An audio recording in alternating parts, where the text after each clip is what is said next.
¿Cómo están? Les saluda su tutora y continuamos en esta segunda semana de hidrología para conocer un poco sobre la escorrentía.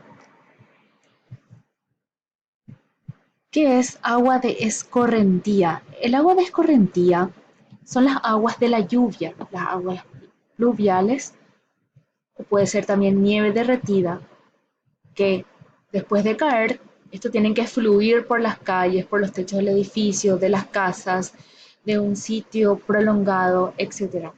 Y estas aguas, en lugar de introducirse en el suelo, corren sobre las superficies y llegan a los drenajes. Vulgarmente nosotros le decimos el raudal. El agua de escorrentía entonces sería el raudal que no penetra en el suelo, sino que va recorriendo y sigue un pequeño caudal a través de un canal, etcétera, que nosotros solemos ver esto frecuentemente en épocas de lluvia, ¿verdad? El raudal. Hay varios tipos de escorrentía. Vamos a ver tres tipos: la superficial, la hipodérmica y la subterránea. La escorrentía superficial es el agua que no se filtra y discurre libremente sobre la superficie. El agua superficial es el que corre constantemente. No entra en ningún lado, sino que busca un surco para llegar hasta cierta desembocadura. Entonces la superficial es la que no se infiltra en el agua. La hipodérmica, que parte del agua infiltrada queda escasa de profundidad y vuelve a la superficie. Es la primera capita que penetra en el suelo, no entra completamente porque ya está saturado, entonces sería entonces la hipodérmica la que queda entre el suelo, entre la arena, el suelo, y no entra tan profundo. Y esto puede volver a la superficie. Y la subterránea, que esto ya se infiltra en el agua, ya penetra en el agua y alcanza hasta una zona saturada. Entonces son estos tres tipos: la superficial, que sería el raudal; la hipodérmica, que entra un poquito; y por último la subterránea, que ya estos se infiltran en el suelo. Estos son los tres tipos de escorrentía, de raudales. Bueno, y para todo esto es bastante importante conocer el tipo de suelo o qué tipo de rocas sedimentarias tenemos para que la escorrentía sea clasificada. Es muy importante conocer primero la erosión, porque sabemos que la lluvia que cae tiene un impacto sobre el suelo desnudo completamente, entonces esto actúa compactando y destruye la estructura.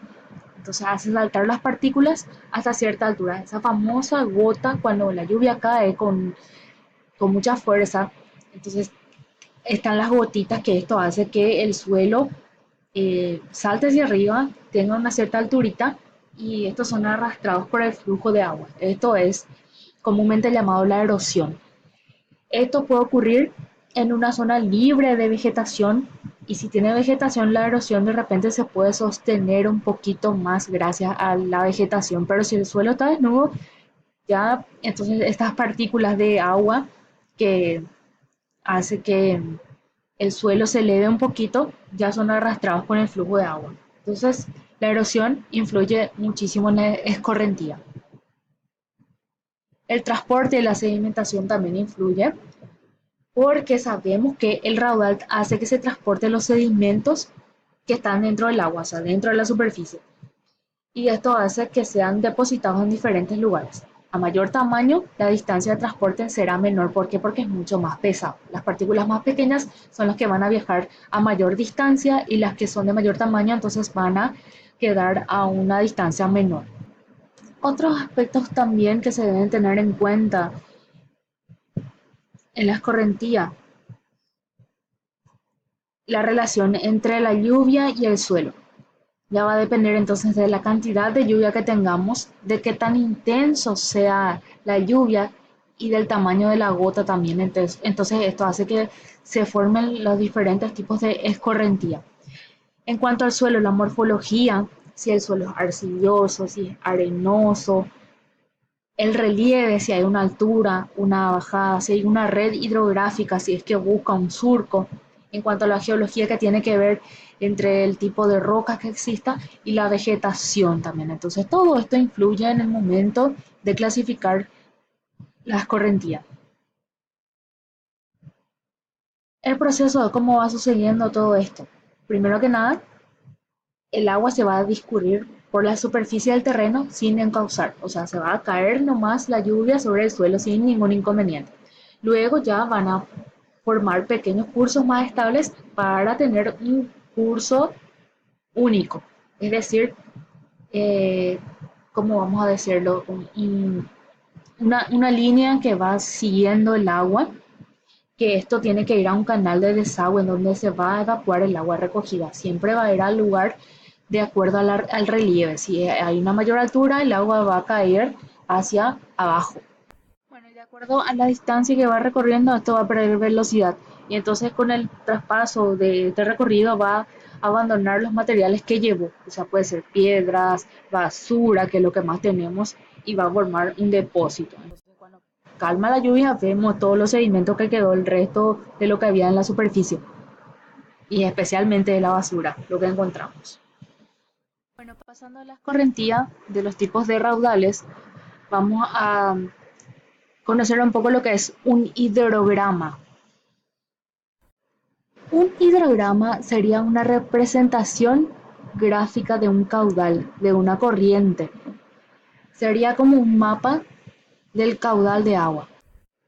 Bueno, vamos a imaginarnos que esto sería la representación gráfica del arroyo que tengamos en la zona. Este sería la principal, el cauce principal, y que tiene las pequeñas ramificaciones que van a otros arroyos más pequeños, etcétera.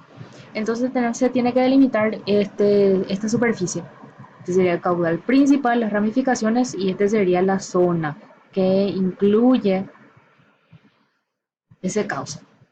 Bueno, cuando hay precipitación, entonces se puede medir la cantidad de agua caída y se puede representar a través del hidrograma. Aquí está la representación gráfica de la cantidad de agua que cayó en un tiempo limitado. En esta parte del eje tenemos el tiempo. Cuando transcurre el tiempo, tenemos entonces la cantidad de corriente que tuvimos, o sea, si es que tuvimos mayor cantidad de agua, se representa a través de esta línea. Entonces, cuando comienza la lluvia, esto comienza a elevarse a través del tiempo. Muchas horas de lluvia, mucho más intenso, llega un momento que es tan fuerte la lluvia que luego va calmando y entonces se representa de esta manera la cantidad de agua que tenemos en nuestro caudal. Aquí se ve un poco más detallado este hidrograma que tiene las ordenadas de los caudales instantáneos en metros cúbicos sobre segundo. Esta es una medida mucho más precisa. Es la abscisa que corresponde al tiempo aquí, y aquí sería entonces la cantidad de caudal medido. Entonces, ¿qué es lo que permite este hidrograma? Permite ver la variación de descarga a través de una tormenta. En un día de mucha agua, de una tormenta muy elevada, en un año, entonces esto se puede medir, pero las medidas tienen que ser precisas como para poder representarlo al hidrograma. También permite conocer el pico máximo de escorrentía, o sea, en este pico máximo aquí tenemos mayor cantidad de raudal en ese momento de la tormenta. También permite diferenciar el flujo de base de aporte de las aguas subterráneas al flujo, es decir, que no todo ese raudal entra dentro de la superficie del suelo. Entonces también esto permite esa medición. Y también las variaciones estacionales de los caudales si se grafica en un periodo o en varios años. Es decir, entonces esto nos puede dar una base de datos de la cantidad de lluvia que nosotros tenemos en los últimos 5 años, en qué año tuvimos la mayor cantidad de agua dentro de la superficie, etcétera. Es una medida bastante interesante. La representación entonces incluye al tiempo transcurrido en horas, y este sería el volumen de agua registrado en un tiempo medido en metros cúbicos sobre segundo. Y esta sería alguna de las definiciones del hidrograma. La curva de concentración sería entonces aquí en esta parte del hidrograma, que sería el ascenso para llegar al pico. Aquí tenemos el inicio de la lluvia y aquí llueve mucho más, está pasando las horas y el tiempo. Y aquí hay el pico del hidrograma, que es la representación más elevada de la curva, que es la zona máxima en donde la cantidad de escorrentía es mayor, la cantidad de raudal es mayor. Y luego tenemos la curva de descenso. Esta curva de descenso ya implica que progresivamente va disminuyendo el caudal, o sea, se vuelve a calmar las cosas y hay un punto de inicio de curva de agotamiento. Aquí este es el pequeño punto que es la división entre la curva de descenso y la curva de agotamiento. Y aquí es el momento en que toda la escorrentía directa provocada por la precipitación ya ha pasado. Es decir, que ese raudal causado por la lluvia ya está pasando, ya se está calmando. Está corriendo nada más, pero ya no está lloviendo, entonces comienza todo a calmarse. Y la curva de agotamiento, que es la parte en donde el caudal ya procede solamente a la escorrentía básica. Es decir, que aquí ya solamente ocurre el raudal y ya paró la lluvia prácticamente aquí. Y estos son los datos básicos que se necesita como para obtener una información completa para llevarlo gráficamente a través de un hidrograma. Primeramente tenemos que tener el área de la cuenca, es decir, aquí se ve nuestro cauce de agua y esto sería el área que vamos a delimitar. Luego, ¿qué tiene que pasar? Tiene que pasar eh, una tormenta, una precipitación grande, una lluvia fuerte sobre ese lugar, sobre ese sitio. Entonces, tenemos que medir la cantidad de lluvia en el tiempo de cuánto cayó. Eso ya se puede definir si vamos a medirlo en metros cúbicos, en metros cuadrados, etcétera. Eso ya depende de la medición que queramos hacer. Bueno, en el primer momento en que ocurre la lluvia, tenemos una infiltración, es decir, que todas esas primeras gotas que van cayendo de la lluvia se infiltran en el suelo, es decir, que va absorbiendo. Siempre vemos eso en el aguacero. En el aguacero llueve un poquito y enseguida se seca todo, absorbe todo, se infiltra en el suelo. Pero ¿qué pasa? Si es una lluvia mucho más intensa, los primeros minutos se va a absorber, pero el resto queda como un exceso de lluvia, que esto ya sería ya la escorrentía, el raudal.